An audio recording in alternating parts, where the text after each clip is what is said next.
Intermittent fasting তোমরা সবাই জানো, 8 ঘন্টা বা 10 ঘন্টা খাবার খাবে, বাকি 14 ঘন্টা বা 16 ঘন্টা না খেয়ে থাকবে। কিন্তু আদৌ কি এটা কোনো কাজ করে? অনেকেরই অনেক রকম মতামত আছে। আবার অনেকেই বলে রাত্রের খাবারটা যদি আগে খাও তাহলে ওজন কমাতে অনেক সুবিধা হবে। এরকম নানা রকম মতামত অনেক লোক দেয়। আসলে কোনটা সত্যি? আজকে তোমাদেরকে একটা রিসার্চ স্টাডির কথা বলবো। পুরো ধাপে ধাপে কি রিসার্চ হয়েছে এবং সেই রিসার্চের ফলাফল কি হয়েছে। এই রিসার্চের রেজাল্ট দেখেই বুঝতে পারবে কোনটা করা উচিত এবং কোন জিনিসটা ভুলের জন্য তোমার ওজনটা কমছে না। তাই পুরো ভিডিওটা শেষ অবধি মন দিয়ে দেখো। Welcome to good life with Sukanya. আমি লাইফস্টাইল কারেকশন কোচ। আমার প্রোগ্রামে রোজ দেশ বিদেশ থেকে বহু মানুষ যোগ দিচ্ছে তাদের মানসিক এবং শারীরিক স্বাস্থ্য ভালো করে একটা অসাধারণ জীবনযাপন শুরু করছে। তুমিও যদি আমার এই লাইফস্টাইল কারেকশন প্রোগ্রাম সম্বন্ধে জানতে চাও, তার 2 ঘন্টার জুম সেশন জয়েন করতে চাও, তাহলে নিচের হোয়াটসঅ্যাপ নাম্বারে LCW এই কথাটা লিখে হোয়াটসঅ্যাপ করো।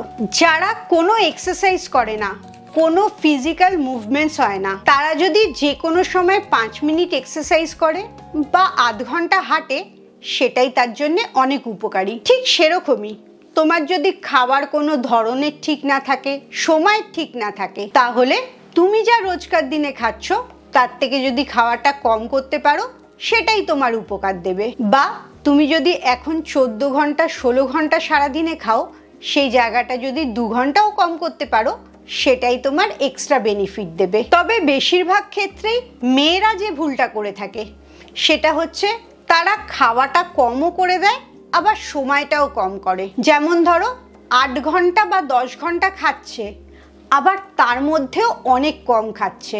বিশেষ করে কার্বোহাইড্রেটটা বেশি খাচ্ছে, প্রোটিনটা আর ভালো ফ্যাটটা একদমই খাচ্ছে না। মাছ, মাংস, ডিম, পনির, সয়াবিন এগুলো বেশিরভাগ সময়ই খাচ্ছে না। আর গুড ফ্যাট মানে ডিমের কুসুম শুদ্ধ বা নাটস অ্যান্ড সিডস এগুলোও একদমই খাচ্ছে না। এক্ষেত্রে যেটা দেখা যায়, অপুষ্টির লক্ষণ আসতে থাকে। তোমার স্কিন নষ্ট হয়ে যায়, চুল পড়ে যায়, হঠাৎ করে ওজনটা আর কমতে চায় না, বা ভুঁড়িটা অনেক বড় হয়ে যায়। অপুষ্টির কারণে বা কম খাওয়ার কারণে শরীরে এই ঘাটতিগুলো যেরকম দেখা যায়, সেরকম মানসিকভাবেও অনেক সমস্যা হয়। মুড সুইং হয়ে যায়, হঠাৎ করে তুমি রেগে যাও। এই সবগুলোই হয় তুমি ঠিক করে না খাওয়ার জন্যে। তাই সময়টা কম করতে পারো, কিন্তু পুষ্টিগুণটাকে কম করলে হবে না। এবারে আসি সেই গবেষণাটার কথায়। ধাপে ধাপে আমি বলবো গবেষণাটা কি কি নিয়ে হয়েছে এবং তার রেজাল্ট কি হয়েছে। প্রথম গবেষণাটা শুরু হয় কিছু ইঁদুরের ওপরে। ইঁদুর নর্মালি যা খেত তার থেকে কিছু ইঁদুরকে আলাদা করে তাদের খাওয়ার সময়টা কম করা হয় এবং সেই খাবারগুলো ব্যালেন্সড খাবার দেওয়া হয়। বেশ কিছুদিন এই গবেষণাটা চালাবার পর দেখা গেল সেই ইঁদুরগুলোর আয়ু 20 থেকে 40% বেড়ে গেছে। একটা ইঁদুরের আয়ু 20 থেকে 40% মানে অনেক বেশি বেড়ে যায়, শুধুমাত্র রেস্ট্রিক্টেড সময় মানে কম সময়তে এবং পর্যাপ্ত পরিমাণে পুষ্টিগুণ সমৃদ্ধ খাবার খাইয়ে। এই দলটাকেই 2 ভাগে ভাগ করে দেওয়া হলো। এক ভাগটা আগের নিয়মেই চলতে থাকলো, আরেক ভাগটাকে ক্যালোরি আর সময় দুটোই বেঁধে দেওয়া হলো। তার মানে একটা গ্রুপের শুধুমাত্র সময়টা বাঁধা রইল, আরেকটা গ্রুপের খাবারের পরিমাণ আর সময় দুটোই বাঁধা হলো। এই গবেষণাটায় দেখা গেল যাদের ক্যালোরি আর সময় দুটোই ঠিক করা হয়েছিল তাদের আরো 10% আয়ু বেড়ে গেল। তার মানে সাধারণ ইঁদুরদের তুলনায় 30% আয়ু তার বেড়ে গেল। এরপরে এই দুটো দলকে আরেকটা গবেষণায় ফেলা হলো। সেটা হচ্ছে সাধারণভাবে ইঁদুররা রাত্রিবেলা খায় আর দিনের বেলা খায় না, ঠিক আমাদের মানুষদের যে অভ্যেস তার উল্টোটা। একদল ইঁদুরকে দিনের বেলা খেতে দেওয়া হলো, সেই সময় মেপে ক্যালোরি মেপে ব্যালেন্সড খাবার, আর আরেক দল ইঁদুরকে রাত্রিবেলা খেতে দেওয়া হলো। বাকি সবগুলো একই রাখা হলো, পুষ্টিগুণ, ক্যালোরি এবং পরিমাণ। আর এই রেজাল্টটা চমকে দেওয়ার মতো।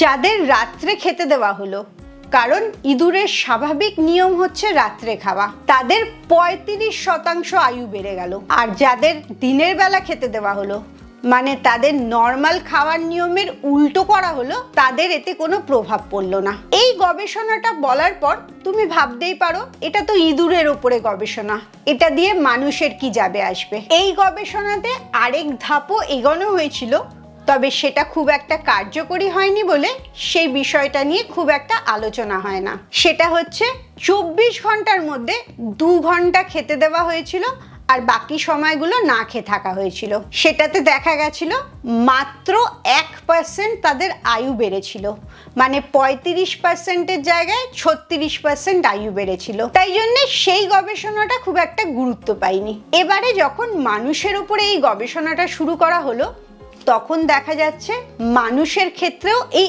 একই রেজাল্ট হচ্ছে। তার মানে আইডিয়াল রেজাল্ট। সবচেয়ে বেশি আয়ু বাড়বে কখন?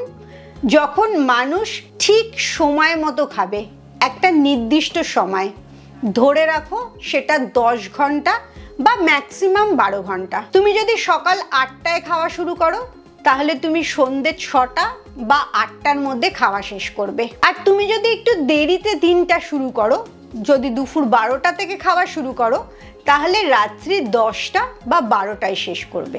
এক্ষেত্রে ইঁদুরের গবেষণার শেষ যে ধাপটা, ইঁদুররা রাত্রে খায়, আমরা মানুষরা দিনে খাই।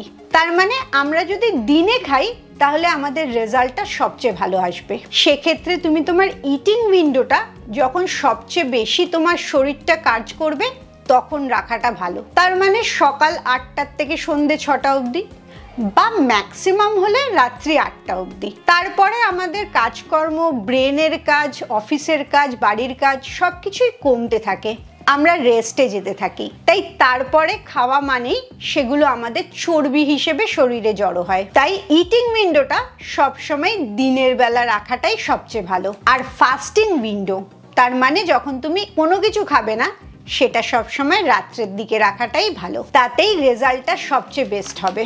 এবং যখন এই মানুষের ওপরে গবেষণাটা শুরু করা হয়, তখন আরেকটা জিনিস লক্ষ্য করা যায়, বেশিরভাগ মানুষেরই ডায়াবেটিস আছে। প্রতি 3 জনের মধ্যে 1 জনের ডায়াবেটিস আছে। এবং ডায়াবেটিস হওয়া মানেই হার্টের সমস্যা হবেই, বা হার্ট অ্যাটাক তার হবেই। এই জায়গাটার থেকেও বাঁচতে পারা যায় এই নিয়মটাকে ফলো করলে। একটাই নিয়ম ফলো করতে হবে, এখানে কোনো আলাদা এক্সারসাইজ রুটিন নেই, এখানে আলাদা ডায়েটের রুটিন নেই, শুধুমাত্র কম সময়ের জন্য ব্যালেন্সড এবং পরিমাণে কম খাবার খেতে হবে। একটাই রুটিনের দিকে লক্ষ্য রাখতে হবে। এবং এই রুটিনটার ফলে যে উপকারগুলো হচ্ছে, সেগুলোর প্রথমটা হচ্ছে খুব সহজে ওজন কমছে, কোনো ডায়েট বা জিমে এক্সারসাইজ না করেই ওজন কমাতে পারছো। দ্বিতীয় যে উপকার হচ্ছে, প্রচুর তোমার এনার্জি বেড়ে যাচ্ছে, কারণ তোমার শরীরের কোষগুলো ঠিক করে মেরামতি হতে পারছে, আর টক্সিনসও অনেক কম জমছে, যেহেতু তুমি অনেকটা সময় না খেয়ে থাকছো। 3 নম্বর যে উপকারটা হচ্ছে, সেটা হচ্ছে গাটের মধ্যে গুড ব্যাকটেরিয়া বাড়ছে, যাতে তোমার রোগ প্রতিরোধ ক্ষমতাটা বাড়ছে। চট করে ঠান্ডা লেগে যাওয়া, পেট খারাপ হওয়া, এগুলো হচ্ছে না। 4 নম্বর উপকার হচ্ছে তোমার আয়ু প্রচুর বেড়ে যাচ্ছে। এখানে দেখাই গেছে 35%-এর ওপরে আয়ু বেড়ে যাচ্ছে ইঁদুরের, সেখানে মানুষেরও অনেক আয়ু বেড়ে যাচ্ছে। 5 নম্বর যে উপকারটা হচ্ছে, সেটা হচ্ছে আইবিএস ঠিক হয়ে যাচ্ছে। প্রচুর মানুষেরই এই ইরিটেটিং বাওয়েল সিমটমটা থাকে। পটিতে যাচ্ছ, পটি হচ্ছে, কিন্তু তোমার মনে হচ্ছে এখনো পটিটা পরিষ্কার হয়নি, আবার যেতে হবে। 2 বার 3 বার 4 বার দিনে পটিতে যাচ্ছ, কিংবা কনস্টিপেশন হচ্ছে, এই সমস্যাগুলোর থেকেও তুমি বেঁচে যেতে পারবে। আর এই পদ্ধতিতে মেনে চললে সবচেয়ে বেশি যেটা উপকার হয়, সেটা হচ্ছে তোমার স্ট্রেসটা কন্ট্রোলে থাকে। তোমার শরীরে স্ট্রেস হরমোনটা অনেক কম বেরোয়, তাই স্ট্রেস ফ্রি লাইফ তুমি লিড করতে পারবে। এই এতগুলো উপকার হবে শুধু একটা ছোট্ট পরিবর্তন আনলে পরে। এর সাথে সাথে মাথায় রাখবে, দিনের বেলা বেশি খাবে, রাত্রের দিকে না খাওয়াটা সবচেয়ে ভালো। যদি খিদে পায় তাহলে খুব কম খাবে, হালকা যেগুলো হজম করতে সুবিধা সেরম খাবার খাবে। অবশ্যই সারাদিনের খাবারটা যেন ব্যালেন্সড থাকে, যেখানে পর্যাপ্ত পরিমাণে কার্বোহাইড্রেট, প্রোটিন আর গুড ফ্যাট থাকতে হবে, তার সাথে প্রচুর ফাইবারও থাকতে হবে। ইটিং উইন্ডোটা তুমি ঠিক করে নিচ্ছ।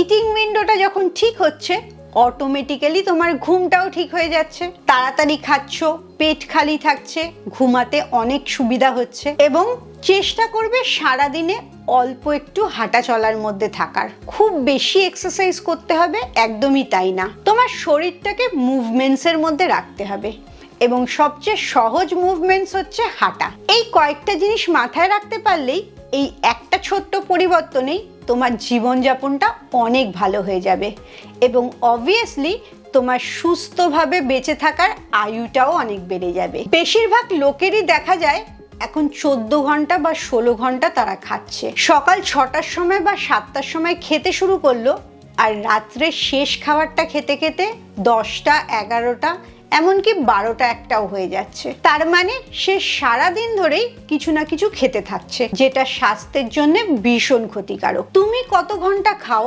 সেটা অবশ্যই আমাকে কমেন্টসে জানাও এবং এই ভিডিওটা দেখার পর তুমি কত ঘন্টা খাবে বলে ঠিক করেছো সেটাও আমায় কমেন্টসে জানাবে। একেবারে অনেকটা ইটিং উইন্ডো কম করে দিও না, সেটা তোমার মানসিক স্বাস্থ্যের জন্য ক্ষতিকারক হয়ে যাবে। খুব ধীরে ধীরে ইটিং উইন্ডোটা কম করবে। আমার ইন্টারমিটেন্ট ফাস্টিং এর পুরো একটা প্লে লিস্ট আছে, সেখানে প্রচুর ইন্টারমিটেন্ট ফাস্টিং এর ইনফরমেশন পাবে। অবশ্যই এই ভিডিওটা শেষ হলে ওই পুরো প্লে লিস্টের অন্যান্য ভিডিওগুলোও দেখবে। খুব ভালো থাকো, মানসিক আর শারীরিকভাবে একদম সুস্থ থাকো। আবার পরের ভিডিওতে তোমাদের সাথে দেখা হচ্ছে।